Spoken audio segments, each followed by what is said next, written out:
વેપારીઓમાં ચિંતાનો માહોલ. કલોલ શહેરના બજારમાં છેલ્લા 3-4 દિવસથી એક્ટિવા સવાર બે યુવકો નાના વેપારીઓને 500 રૂપિયાની નકલી નોટ આપીને ખરીદી કરી રહ્યા છે. આ બનાવને કારણે વેપારીઓમાં દહેશત ફેલાઈ છે. સ્ટેશન રોડ પર વેપારી સાથે છેતરપિંડી. સ્ટેશન રોડ પર એક વેપારી પાસેથી આ યુવકો 500ની નકલી નોટ આપીને ખરીદી કરતા હતા. વેપારીને શંકા જતા તેણે ગ્રાહકનો પીછો કર્યો અને તેને પકડીને નોટ નકલી હોવાનું જણાવતા આરોપીઓએ ઓરિજિનલ નોટ આપી અને ત્યાંથી ફરાર થઈ ગયા. ટોસ બિસ્કિટ લારી અને રૂમાલ વેપારી પણ બન્યા શિકાર. આ યુવકોએ શહેરમાં ટોસની અને બિસ્કિટની લારીવાળાને પણ નકલી નોટ આપી હતી. 2 દિવસ પહેલા નવજીવન મિલ કમ્પાઉન્ડમાં રૂમાલ લારીવાળાને 500ની નકલી નોટ આપી રૂમાલ ખરીદ્યો હતો, જેનું સત્ય તેના જ દિવસે બહાર આવ્યું. એક્ટિવા નંબર વિહોણા અને મોડી સાંજ પછી જ કરે છે ખરીદી.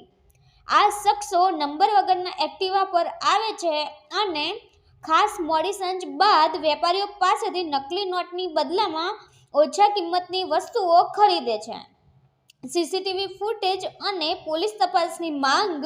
આ ઘટનાને લઈને વેપારીઓમાં અને સ્થાનિક નાગરિકો દ્વારા તંત્રને ચેતવણી આપી નકલી નોટો ફેલાવનાર શખ્સોને ઝડપવાની માંગ ઉઠાવવામાં આવી છે. સમગ્ર મામલે તંત્ર દ્વારા યોગ્ય કાર્યવાહી હાથ ધરવા માટે અનુરોધ કરવામાં આવ્યો.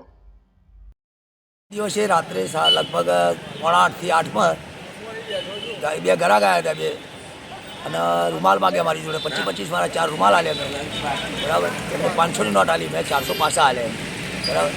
મેં ખીચામાં મેળવી, પણ બીજા દાડે જોયું નોટ નકલી હતી. 2-4 જગ્યાએ પૂછ્યું મેં એટલે નોટ જે નકલી છે એને નોટ ફાડી નાખી.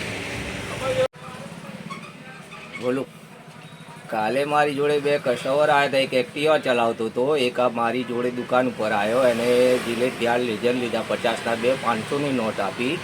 મેં 450 પાછા આપ્યા. બીજી એક વસ્તુ માગી, તે મારી જોડે નથી, તો મેં સામે મળશે એવું કીધું.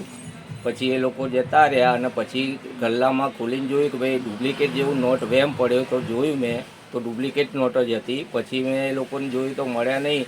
હું શાક માર્કેટ સુધી એમને ખોરવા ગયો પણ મળ્યા નહીં. રિટર્ન આવતા મળ્યા એ લોકો, એટલે અમારે ઝપાઝપી થઈ કે ભાઈ ડુપ્લિકેટ નોટ તે આપી, દુકાને ચલ પણ નહોતા આવતા. પછી ઝપાઝપી થઈ તો મને કે ડુપ્લિકેટ હોય તો ઓરિજિનલ નોટ લઈ લો, એવી રીતે પછી જતા રહ્યા લોકો.